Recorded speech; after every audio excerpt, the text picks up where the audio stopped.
A paz do Senhor, amados, um bom dia a todos. Espero que esteja tudo bem com você e com a sua casa. Hoje é o dia 332 da nossa leitura anual. Fique conosco.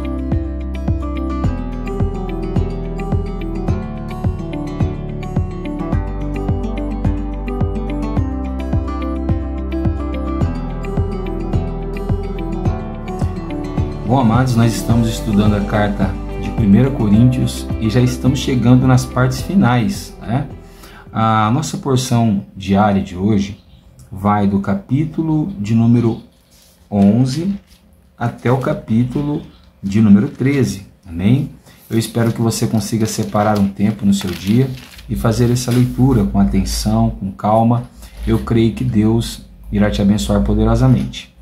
O nosso texto devocional de hoje se encontra no capítulo de número 12 e o verso de número 27, onde a palavra do Senhor nos diz assim: Ora, vocês são o corpo de Cristo e individualmente membros desse corpo. Amém? Bom, nós vimos ontem, nos dois últimos estudos, que Paulo deu uma dica para a igreja de Coríntios. Todas as coisas me são lícitas, mas não me deixarei ser dominado por nenhuma delas. E depois ele disse: todas as coisas me são lícitas, mas não me deixarei, mas nem todas me edificam, né? Ele estava querendo dizer com isso que os problemas que a igreja de Corinto tinha em se associar com os pecados mundanos praticados naquela cidade, por influência da cultura greca romana, eles poderiam praticar como seres humanos, era a liberdade deles. Porém, para um cristão, não era conveniente e não era edificador praticar as coisas que eles estavam praticando. Brigas, dissensões, preferências de pregadores, prostituições, participar de comidas consagradas a ídolos, frequentar locais de idolatria e muitas outras coisas. Hoje, nós vamos ver que o apóstolo Paulo continua a usar a base doutrinária, o corpo de Cristo como a igreja, certo? E nós vimos que alguém que está associado à igreja tem que ser cauteloso, tem que ser cuidadoso quanto ao que faz, ao que pratica, onde vai, o que diz e até o que come e o que veste, porque ele tem um compromisso com a igreja de Cristo e ele não pode escandalizar a igreja e ele precisa levar aos outros a palavra de Cristo Jesus. Assim, a sua conduta e a sua prática são extremamente importantes. No capítulo 11, ele começa com um ensinamento muito importante. Ele diz assim, no verso 1, sejam meus imitadores, como também sou imitador de Cristo. Se ontem ele falou para nós que nem tudo era lícito, hoje ele vai falar para nós, se vocês querem saber o que vocês podem ou não podem fazer, o que vocês podem ou não podem praticar, imitem a mim. Se a igreja de Corinto imitasse a Paulo, a igreja de Corinto não iria praticar nada que desagradasse a Deus, e iria praticar tudo que agradasse a Deus, correto? E então ele continua a usar exemplos de práticas que eram cometidas naquela cidade e que os cristãos da igreja de Corinto não deveriam praticar. E uma delas era a importância da diferença da sexualidade entre o homem e a mulher. Então, basicamente, ele diz assim na primeira parte do capítulo 11, a mulher usa cabelo comprido e o homem usa cabelo curto, correto? Ele não está falando aqui o tamanho do cabelo, o jeito do corte de cabelo. Ele apenas está dizendo que a mulher usa o cabelo comprido e o homem usa o cabelo curto. Ele vai dizer que é uma desonra para o homem ter o cabelo comprido, porque assim ele vai se assemelhar a uma mulher. E é uma desonra para a mulher ter o cabelo curto. E aqui o fato não é dela se assemelhar ao homem. Existiam algumas culturas regionais que determinavam, por exemplo, que uma mulher que tinha o cabelo comprido ou que usava um véu sobre a sua cabeça, ela pertencia a um marido, ou seja, ela era uma mulher casada. Então uma mulher casada na igreja, ela deveria estar ou coberta ou com o cabelo comprido, correto?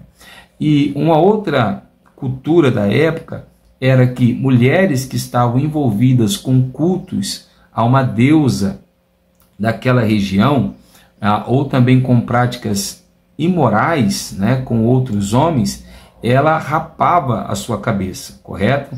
E assim era distinguido quem tinha um relacionamento saudável num casamento e quem tinha um relacionamento não saudável, correto? Uma pessoa que tinha práticas ilícitas. Eu creio que dá para entender.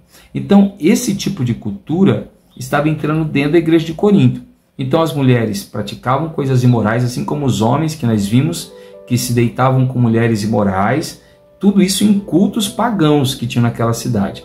Então, as mulheres participavam desses cultos, se prostituíam e depois elas cobriam a cabeça com um véu para que ninguém visse que a cabeça delas estava raspada e entrava na igreja para participar da Santa Ceia, correto? E Paulo vai dizer, não é assim que deve ser na igreja de Cristo, correto? Então ele vai dizer até para nós, e aqui não é uma crítica, porque nós temos uma determinada religião, igreja, né, do cristianismo, que usa o véu defendendo a partir desse texto. Porém, o apóstolo Paulo, lá no verso 14 e 15 do capítulo 11, ele deixa bem claro o porquê ele está falando do uso do véu. E ele diz assim, ou a própria natureza não lhes ensina que é desonroso para o homem usar cabelo comprido, e que tratando da mulher é para ela uma glória, pois o cabelo foi lhe dado em lugar do véu. Então vamos lá. O apóstolo Paulo aqui não está recomendando nesse capítulo que a mulher tem que entrar na igreja de véu. Não. Se ele estivesse recomendando isso, ele não teria dito essa última frase. Ele está recomendando que as mulheres não participem de coisas imorais e depois cubram a cabeça para esconder então a sua vergonha, correto? Porque tinham rapado a sua cabeça. Muito pelo contrário, que a mulher exponha o seu cabelo e o seu cabelo será o véu dela, que vai demonstrar que ela tem uma aliança com o homem, que ela é casada e que ela tem um marido. Assim, ela vai estar honrando o seu marido na igreja e o marido com o cabelo curto vai estar honrando a Cristo também dentro da igreja, correto? Algumas pessoas defendem que o cabelo aqui, o véu, dentro da igreja está se referindo a uma autoridade que a mulher deveria ter para poder profetizar na igreja. Outros já defendem que essa autoridade que ele está falando aqui é a do marido sobre a sua esposa. Então, quando a mulher tinha o véu, tinha o cabelo comprido, ela mostrava que ela tinha alguém que tinha autoridade sobre ela. Amém? Mas independente das duas visões, o mais importante aqui é nós entendermos que dentro da igreja de Cristo existem sim certos padrões. Lembrando que Paulo não está dizendo o tamanho do cabelo, o penteado do cabelo. Ele está dizendo que nós não devemos nos associar em práticas imorais, correto? E ele vai dizer assim no verso 16, mas se alguém quiser discutir essa questão, saiba que nós não temos tal costume nem as igrejas de Deus. Ou seja, você quer brigar por causa de um véu, por causa de um cabelo, não faça isso. As igrejas de Cristo não vão brigar por causa desse assunto, correto? Que cada um tenha a sua consciência para fazer o seu auto-julgamento e se auto-analisar. Fora este problema, nós tínhamos um problema muito grande na igreja de Corinto, que era sobre a celebração da Santa Ceia. Os irmãos se reuniam, né? Aparentemente a ceia do Senhor não era exatamente como nós celebramos hoje. Aparentemente tinha ali praticamente um banquete, e os irmãos mais ricos estavam comendo mais do que os irmãos mais pobres na igreja. E assim tinham pessoas que nem sequer participavam do pão e nem sequer bebiam do cálice do Senhor, correto? Então ele vai dizer que isso não era louvável na igreja de Corinto. Muita coisa não era louvável na igreja de Corinto. Então ele vai dizer assim que não é assim que se participa da ceia do Senhor. Então ele vai dizer como ele aprendeu com Jesus a participar da ceia do Senhor, e ele agora vai ensinar a igreja de Corinto. Esse texto é muito lido na Santa Ceia porque ele representa o modelo que Cristo nos deixou da Santa Ceia e como ela deve ser celebrada. Então ele vai dizer que Cristo pegou um pão, partiu o pão e disse: isto é o meu corpo. Olha novamente a base da doutrina que Paulo está apresentando daquele capítulo até o final aqui da carta de Corinto. Então aquele pão era o corpo, como nós já vimos no capítulo 10, correto? Lembra? O pão é a comunhão do corpo de Cristo, os irmãos. Aqui novamente, pegou um pão, deu graças, o partiu e disse: isto é o meu corpo. Depois ele pegou o cálice e disse: este cálice é a nova aliança no meu sangue. Lembra que ele também falou lá que o cálice é o cálice da aliança de Cristo Jesus, correto? Então ele vai dizer que todas as vezes que nós comemos o pão, bebemos o cálice, nós estamos anunciando a morte do Senhor. Então a igreja de Cristo, no partir do pão e no compartilhar do cálice, ela anuncia a morte e a ressurreição de Jesus. É disso que fala a Santa Ceia, amém? Mas a Santa Ceia fala muito mais do que apenas da morte de Jesus, porque agora Cristo está vivo e ele reina sobre a sua igreja, correto? Então no verso 28 ele vai tratar novamente do corpo, e ele diz assim, que cada um examine-se a si mesmo, e assim coma do pão e beba do cálice. Ou seja, não é um irmão que tem que julgar o outro irmão na hora da ceia. Cada pessoa tem que fazer a sua autoanálise. Cada pessoa tem que se autoavaliar, correto? Por quê? Porque cada pessoa será responsável por si mesmo no dia do juízo final. Então o verso 29 ele diz assim, pois quem come e bebe sem discernir o corpo, come e bebe juízo para si. Ou seja, quem come e bebe sem discernir que os irmãos são o corpo de Jesus, está comendo condenação. E ele vai dizer mais, é por isso que dentro da igreja existem fracos e doentes e poucos, não poucos, ou seja, muitas pessoas que estão dormindo espiritualmente, porque elas não sabem que os irmãos que estão ali com ela é que representam, ou melhor, é que são o corpo de Cristo Jesus. Pastor, será que é isso mesmo?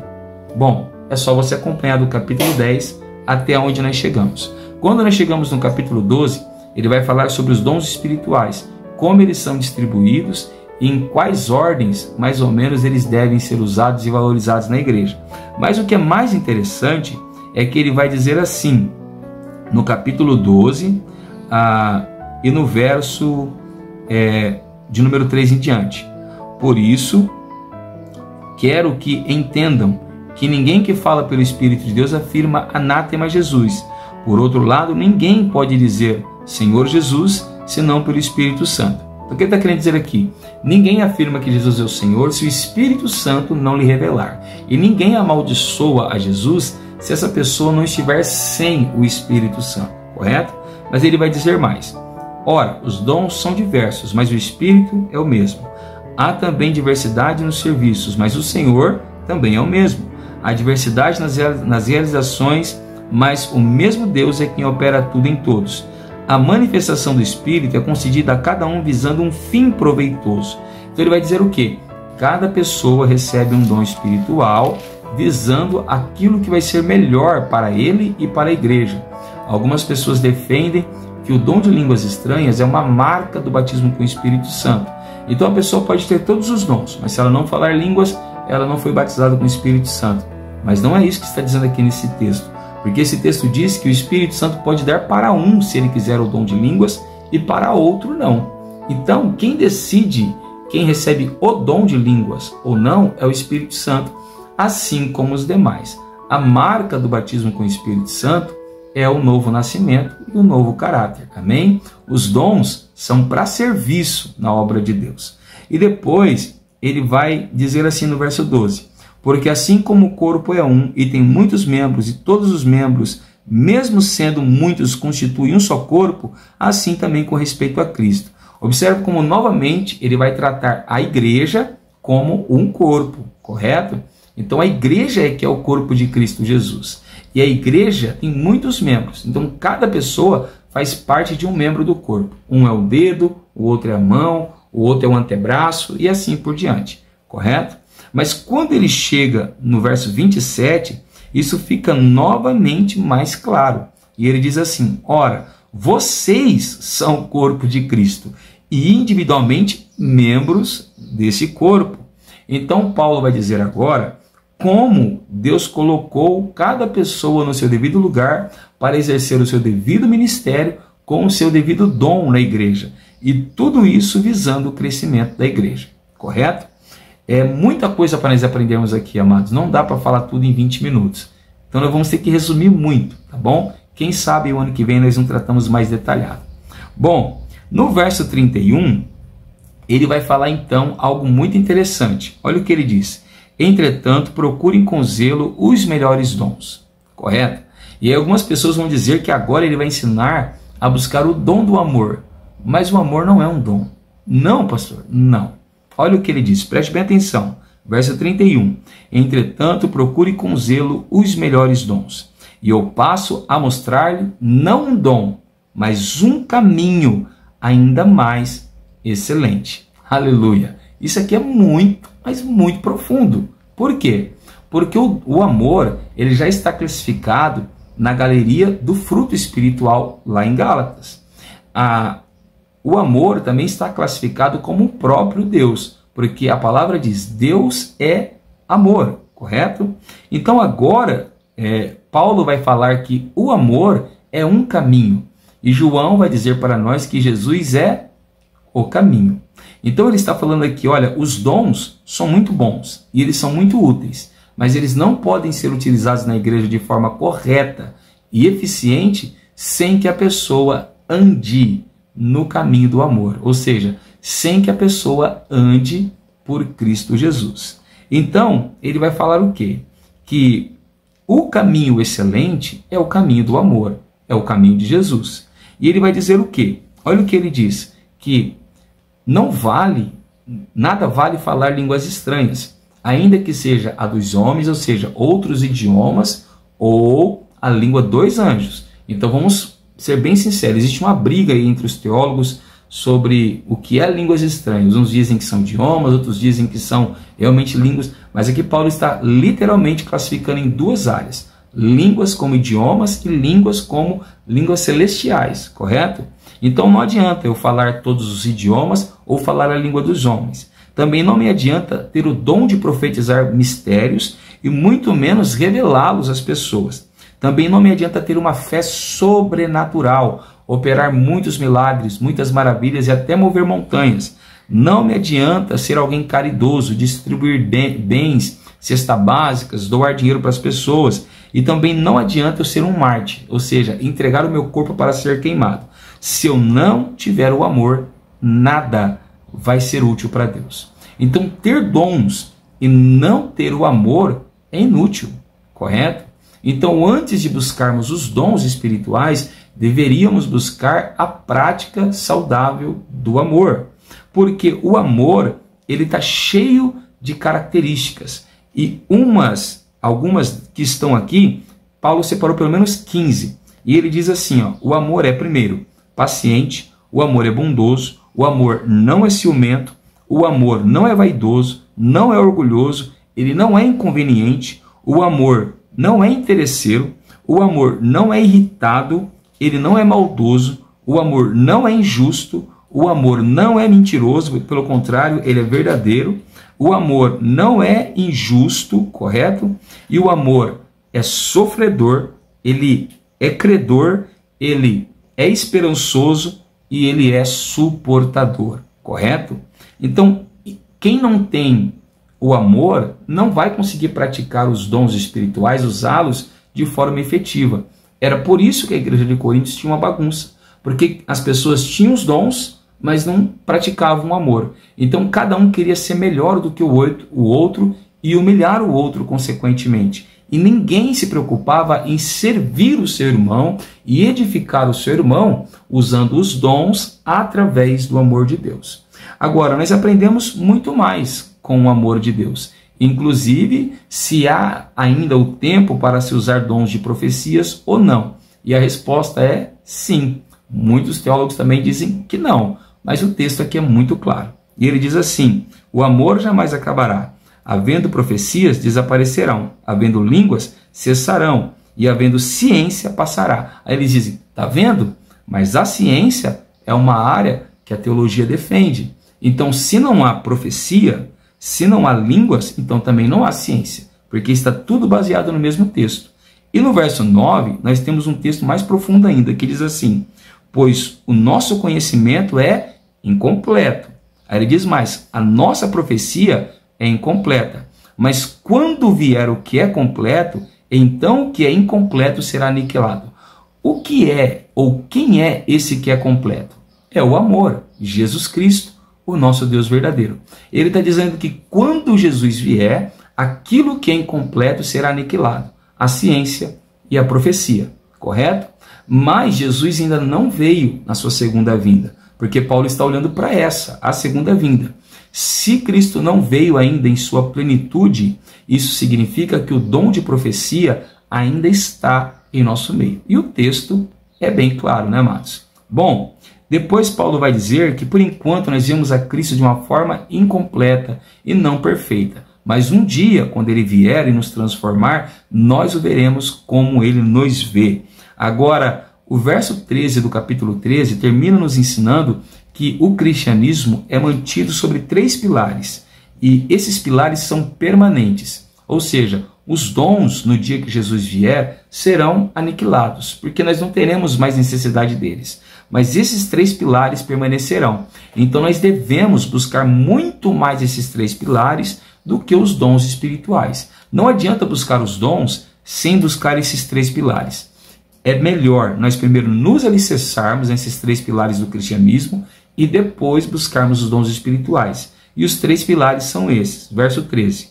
Agora, pois, permanecem, ou seja, são 3 coisas que serão eternas. O que são? A fé, a esperança e o amor. Esses 3, porém, dos 3, o maior pilar ainda é o amor. Amém? Eu sou o pastor Tiago, da Igreja Pentecostal Poder da Palavra, e eu quero orar por você nessa manhã. Abra o seu coração, feche seus olhos e ore ao Senhor juntamente comigo. Senhor, nosso Deus e nosso Pai, queremos te louvar, te bendizer e te exaltar por tudo o que o Senhor tem sido em nossa vida. Oramos a Deus para que o Senhor venha nos abençoar, para que o Senhor venha nos dar capacidade, não somente de usarmos os dons espirituais, mas de usarmos da forma correta, com amor, com caridade, com mansidão, Senhor, para que a cada vez que nós os utilizarmos, seja para edificação, para consolo e para a manutenção da tua igreja. Nós somos o teu corpo, Senhor. Não sou igreja sozinho, ninguém é igreja sozinho. Nós somos igrejas unidos e que o Senhor venha aumentar o nosso vínculo de amor com os nossos irmãos, para que juntos nós possamos nos edificar em Cristo Jesus, que é o nosso cabeça. É assim que nós te pedimos e te agradecemos. Em o nome do Senhor Jesus. Amém. Se você tem gostado desse trabalho, deixe o like, compartilhe com alguém e se inscreva no canal se você ainda não for inscrito. Que Deus te abençoe, fique com Ele e tenha uma ótima quinta-feira.